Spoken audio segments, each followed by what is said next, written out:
En este programa, conoceremos la inteligencia superior, los niños genio. Te diremos por qué están en riesgo de perder sus extraordinarias capacidades. Platicaremos con un politécnico de 10 que obtuvo el reconocimiento a la excelencia. Y conviviremos con la crema innata de la sobredotación intelectual en la Ciudad de México.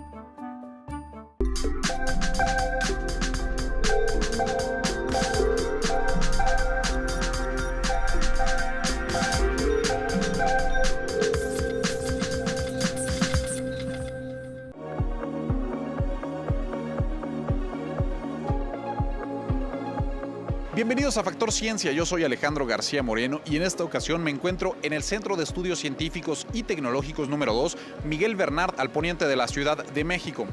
Este programa está dedicado a la sobredotación intelectual. Conoceremos distintos casos de niños que tienen capacidades intelectuales superiores a las del promedio. También charlaremos con Carlos Daniel Nieto. Él es un politécnico excepcional. Obtuvo recientemente la presea Lázaro Cárdenas por su excelencia académica. Él obtuvo 10 en sus materias de la educación media superior. Así es que bueno, pues lo conoceremos y este programa está dedicado a la sobredotación. Quédate con nosotros, Factor Ciencia. Comenzamos.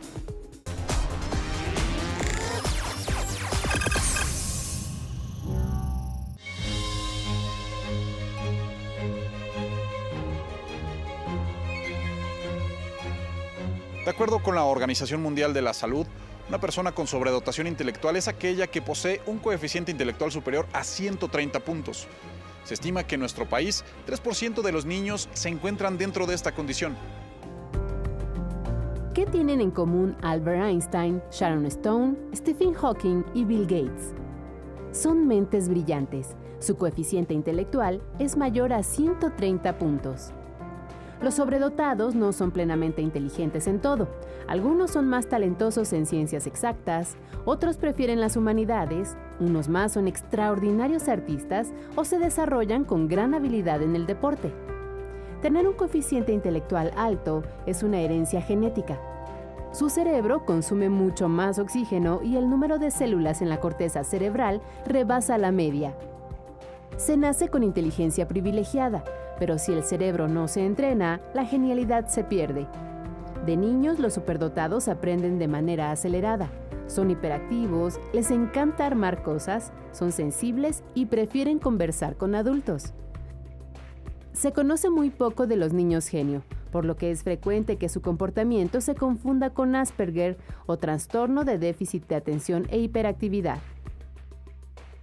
Podría ser que nuestros eternos rivales, que solo viven para hacernos daño, nos ayudaran en nuestra batalla contra el cáncer. Estamos viendo aquí unos experimentos. Con una especie de papel especial tomamos las muestras, digamos que de limón, y las ponemos ahí y hacemos una hipótesis de que si tal vez eres ácido o una base. Y después nos dan el resultado y vemos. De hecho, ahí están las tablas para saber si es un ácido o una base. Muy bien. ¿Te gusta la química? Sí.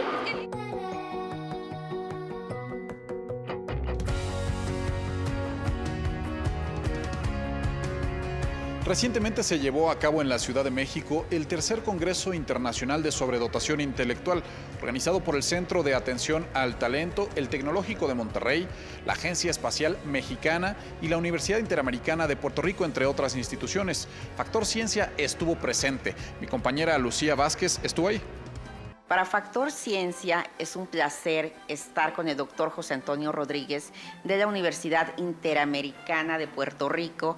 Él es ponente en el tercer Congreso Internacional de Sobredotación Infantil y el tema que va a tocar esta vez son las perspectivas en la sobredotación en los terrenos de educación. Doctor José Rodríguez, es un placer estar con usted. Al contrario, muchas gracias. Queremos saber cuál es la situación a nivel internacional de los niños sobredotados. Muy bien. Pues actualmente, dependiendo del país, la sobredotación está incluida en la normatividad, en la política pública, en las leyes que rigen la educación especial. Bien, estamos hablando de que esta población igualmente requiere de una educación diferenciada, de una educación especial a la que está establecida normalmente en las escuelas regulares. México, como en muchos otros aspectos a nivel latinoamericano, pues tiene liderazgo es pionero en este tipo de atención. Incluso la Ley General de Educación, específicamente el artículo 41 de la Ley Mexicana de Educación, es muy clara y es muy pionera en incluir a la población sobredotada en su ley y para así tratar de garantizar los servicios. ¿Por qué es tan importante dar a estos niños una educación especial? Definitivamente muy importante porque pues tienen en sus manos la capacidad de desarrollar, no solamente estamos hablando de una capacidad académica superior, sino que por lo general esta capacidad viene acompañada de creatividad, de otros talentos artísticos, musicales, espaciales, etc. Y entonces desarrollarlo y darle este tipo de oportunidad de una educación que vaya acorde a sus capacidades, pero también a sus intereses, pues va a hacer que en el futuro tengamos profesionales con altas capacidades en las diferentes áreas médicas, artísticas, ¿por qué no?, musicales, y sobre todo la parte de la innovación que tanto se necesita en diferentes áreas de nuestros países. Bien, pues le agradecemos mucho su presencia, doctor Rodríguez. Muchísimas gracias por estar aquí en Factor Ciencia. Muchas gracias. Nosotros continuamos.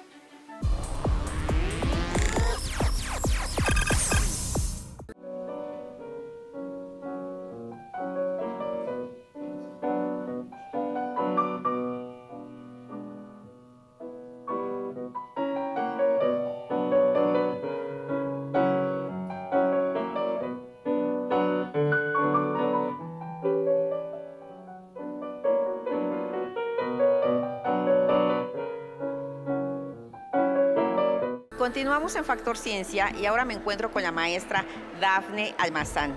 Ella es maestra en educación, primero cursó su licenciatura en psicología, es una niña de 16 años sobredotada y bueno, nos representa a México de una manera muy importante y es ponente en el tercer Congreso Internacional de Sobredotación Infantil. ¿Qué tal, Dafne? ¿Cómo estás? Bien, gracias. Tienes una ponencia, un proyecto muy interesante, que son niñas sobredotadas.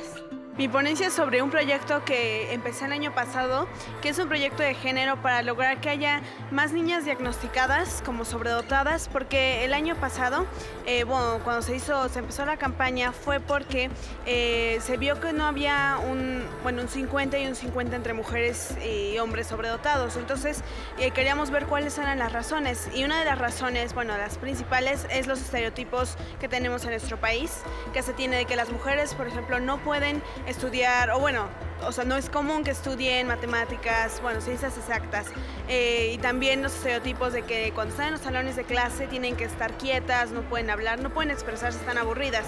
Entonces estos estereotipos hacen que la niña sobredotada al final se adapte al sistema y pierda sus capacidades en un futuro, y por eso es que no han sido detectadas. No es que no existan, es simplemente que se están adaptando al sistema. ¿Qué diferencias hay entre niñas y niños sobredotados? Obviamente hay diferencias entre niños y niñas, tanto en la personalidad, el comportamiento, los pensamientos, pero en específico entre las niñas sobredotadas y los niños sobredotados, hoy en día es de que los niños sobredotados, como no hay estereotipos a seguir, obviamente expresan su aburrimiento en las escuelas, expresan de que se sienten deprimidos, discriminados, y las niñas sobredotadas simplemente no lo hacen, porque ellas piensan que van a ser rechazadas, obviamente van a ser rechazadas por los compañeros y los maestros si lo expresan, por eso deciden callarlo. Y hablando de cosas personales, Dafne, ¿qué haces en tu tiempo libre? Yo tengo muchos hobbies, uno de ellos es cocinar, me gusta también mucho la parte artística, estoy aprendiendo piano, violín, guitarra, canto, y la parte deportiva me gusta mucho el taekwondo y el kempo, entonces también, y los idiomas, el francés, el chino, el inglés, entonces la verdad yo siento que sí tengo muchas actividades en las tardes y esto hace que pueda yo seguir trabajando mis capacidades. Ella es Dafne Almazán y ya es toda una referente en México en la sobredotación intelectual. Continuamos.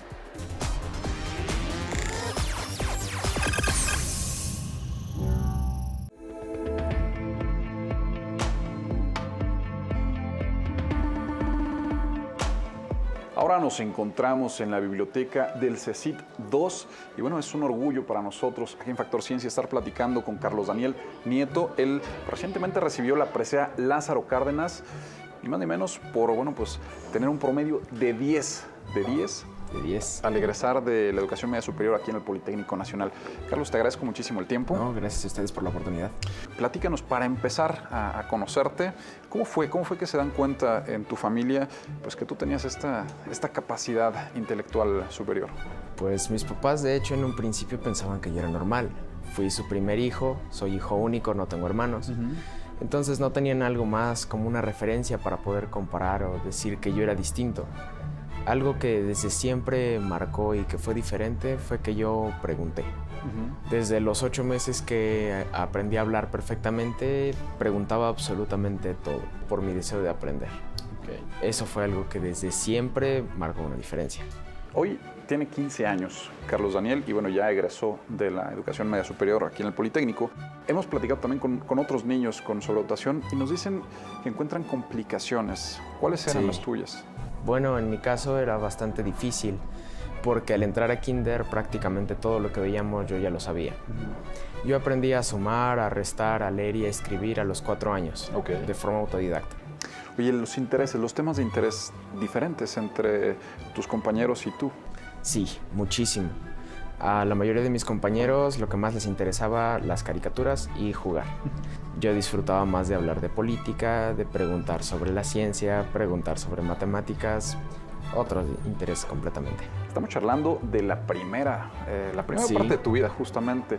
Después vamos a tener otra conversación un poquito más adelante, mientras recorremos el CECIT 2, donde vas a platicar qué pasó después de tu primaria. Tuviste que, obviamente, salir del sistema escolarizado normal. Sí, así fue. Pero eso más adelante. Quédense con nosotros, esto es Factor Ciencia. Continuamos.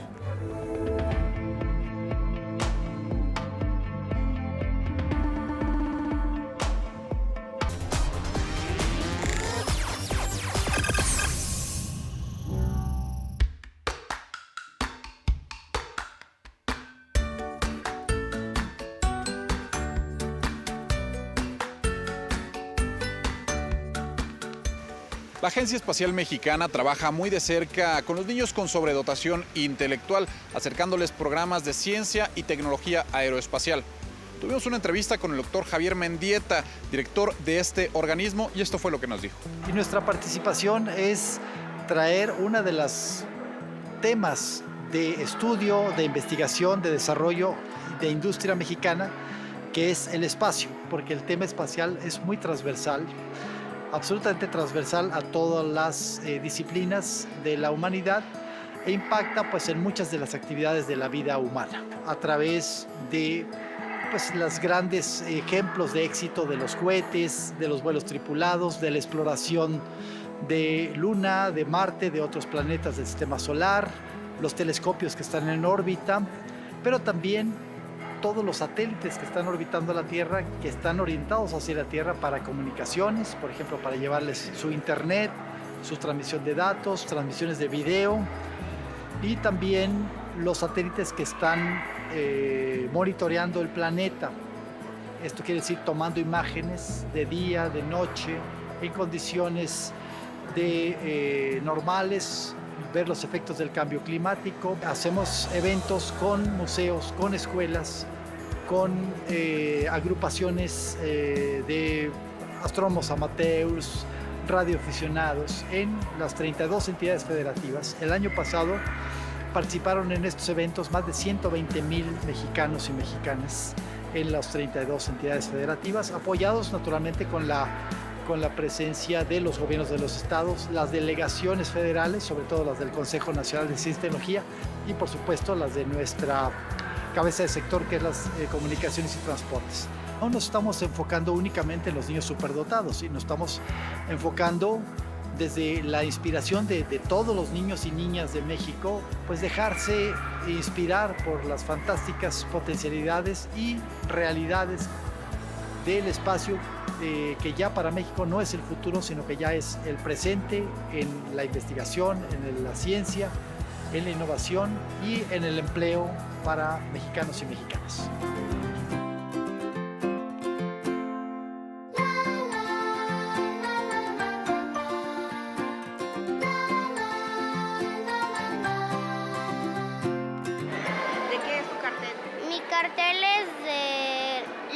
el tema de los gatos y sus razas.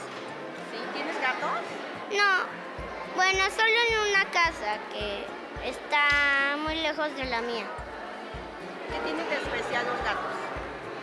Bueno, los gatos tienen de especial que un chillido de un ratón. Los humanos no oyen el chillido de un ratón, pero los gatos sí.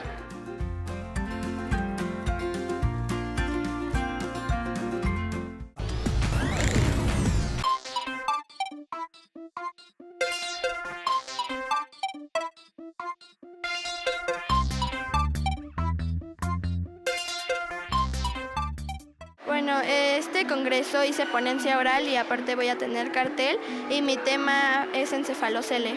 Es una malformación donde el cráneo no termina de cerrarse completamente durante el desarrollo fetal y provoca que parte del cerebro sobresalga a través del defecto.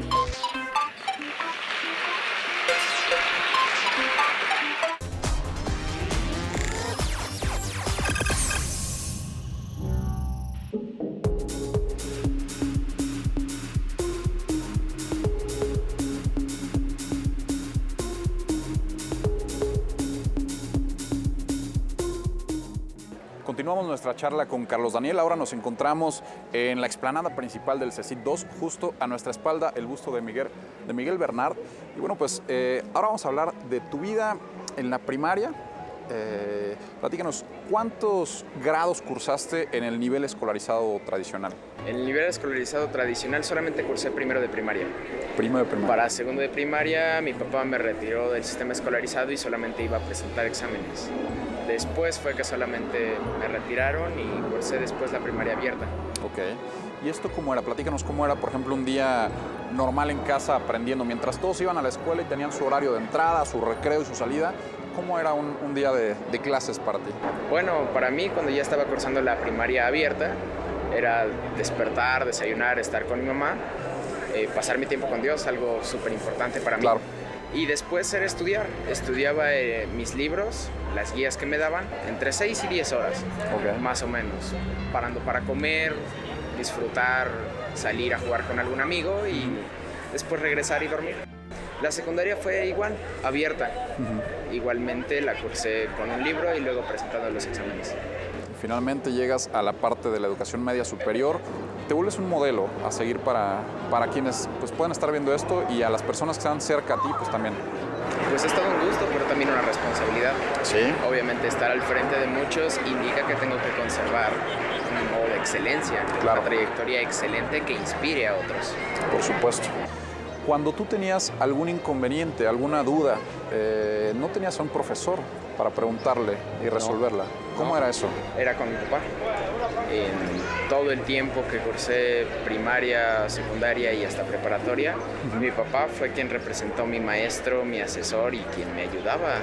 Pues perfecto. Sí. Nosotros vamos a continuar recorriendo este CECIT porque algo interesante, muchos de los lugares de esta escuela no los conoce Carlos Daniel, porque todo lo estudió en línea. Así es. Entonces, también es la primera vez que vamos a ver, por ejemplo, detalles de esta escuela y, por supuesto, también a los alumnos.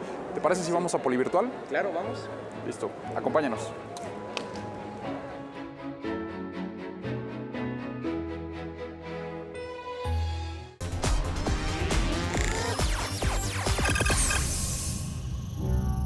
En México aún hay mucho por hacer para identificar a niños con sobredotación intelectual, que ellos puedan explotar al máximo sus capacidades. Son niños muy inquietos y por eso es que en muchas ocasiones son mal diagnosticados, cuando lo que en realidad necesitan es educación diferenciada. En la Ciudad de México, Estado de México y Jalisco se han detectado 8,000 niños sobredotados. Se estima que existe 1 millón en todo el país. De no recibir educación y atención especializada, están en riesgo de perder su extraordinaria inteligencia. Si alguien ya llegó a la universidad manteniendo su capacidad intelectual, ya no hay peligro. El peligro más bien es en la infancia, en la adolescencia, que sus niños se pierden el camino por el bullying, por malos diagnósticos, tratamientos o deserción escolar. Andrew Almazán, a los 12 años, se convirtió en el universitario mexicano más joven de la historia. Ahora, con 23, ha terminado meteóricamente las carreras de psicología y medicina, una maestría y un doctorado enfocados en educación y ha desarrollado un nuevo modelo educativo para niños sobredotados. Propone que para trabajar en el aula con chicos con este potencial intelectual hay que ser sobredotado. El profesor especial requiere ser sobredotado, entonces para trabajar con estos niños hay que tener también esta condición intelectual para poder entenderlos, para que también puedan responder a la misma velocidad de que el niño solicita, pues el profesor también sepa. Y capaz que si el niño es hiperactivo, el profesor entienda que él también de niño fue así. Debido al grado de inteligencia de los pequeños, el proceso de enseñanza-aprendizaje debe otorgarse a un nivel especializado. Buscamos siempre que los profesores de sobredotados sean gente profesionista. O sea, si alguien les va a dar matemáticas, que sea un ingeniero.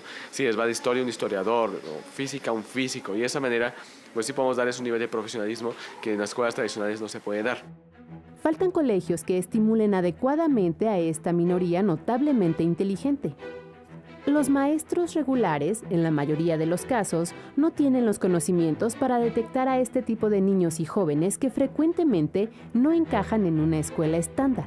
En el caso de los profesores, lo ideal sería que más bien se capacitaran en cómo detectar el perfil del sobredotado. Niños más inteligentes, que son hiperactivos, se distraen en clase, que aprenden más rápido y que antes de empezar a molestarlos, a frenarlos, a decir que están mal o quererlos diagnosticar, mejor los refieran. El sistema educativo para sobredotados apuesta por temas de interés de los propios alumnos. La velocidad del aprendizaje corre a ritmo de los pequeños y considera aspectos como la mejor forma en la que cada estudiante aprende. Hay que revolucionar un poco el concepto de educación, de que la educación es para instruir probablemente, pero también es para aprender a pensar. Entonces, yo en gozo mi tesis de doctorado, cuando hice mi disertación, proponía que la educación fuera más para enseñar a aprender y también enseñar a ser útil en la vida social. Porque si alguien aprende y eso ya cuando llega a la vida laboral no le sirve de nada, pues realmente tiene que volver a aprender y a su tiempo perdido. México está tomando liderazgo en América Latina en materia de sobredotados. Las universidades aceptan cada vez más a niños con este perfil, lo que no ocurría hace 15 años, pero aún es una asignatura pendiente que debemos atender.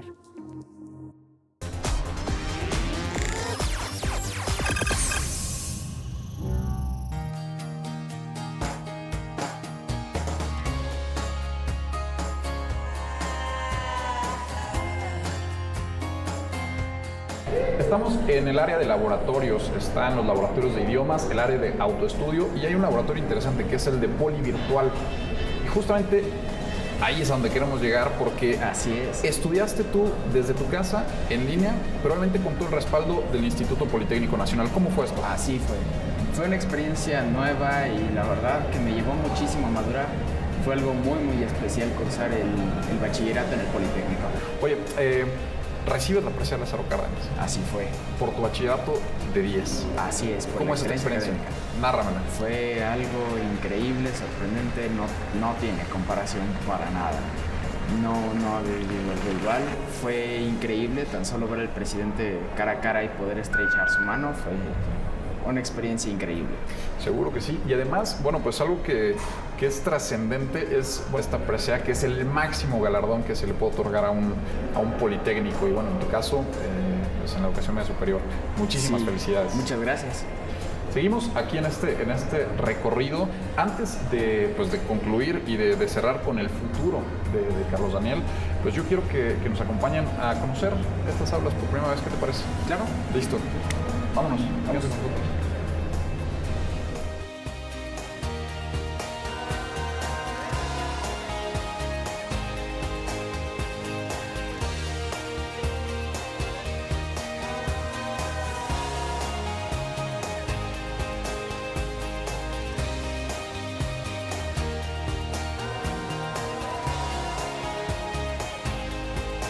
Este es el laboratorio de diseño gráfico digital. Tú cursaste, bueno, pues materias de este taller, de este laboratorio, obviamente desde tu computadora y en tu casa. Sí, en mi casa. Pero conocerlo, ¿qué tal? ¿Qué te parece? Increíble, sí me sorprendió, la verdad. Me mencionabas, pues uno de tus intereses particulares por un campo en específico. ¿Cuál es? La nanotecnología. Desde los 7 años me llamó la atención la nanotecnología cuando supe de micropartículas con aplicaciones prácticamente ilimitadas, me sorprendió y desde entonces decidí que quería estudiarlo. La nanotecnología obviamente es un campo que te permite muchísimas áreas de investigación, claro, sí. Desde el desarrollo de materiales, la parte, pues obviamente de entender lo que nos rodea, la parte médica, la parte de la salud. ¿Qué te gusta a ti? Yo quiero exactamente aplicarlo en medicina. Okay. Yo quiero desarrollarlo con aplicaciones médicas. Pues seguramente te vamos a ver desarrollando ahí cosas interesantes, proyectos de investigación en nanotecnología. Pero en la cuestión académica, ¿qué sigue para Carlos Daniel? Pues en este momento, la semana pasada hice mi examen para ingresar al nivel superior. Hice mi examen esperando estar en UPITA para estudiar ingeniería biónica. Perfecto. ¿Y esa carrera la vas a estudiar presencial? Así es. Sí. Se viene un cambio interesante que platicamos también, es emocionante. Sí, emocionante y sobre todo me va a servir para madurar. Te felicito una vez más por tu excelencia académica y por ser un ejemplo para muchos jóvenes. Veíamos en el recorrido que hacíamos aquí en CECIT 2, pues a muchos jóvenes que se acercaban contigo, charlaban, y eso es importante, te lo decía, porque pues eres un modelo, un ejemplo a seguir, y me dio mucho gusto platicar contigo. Muchas gracias por la oportunidad.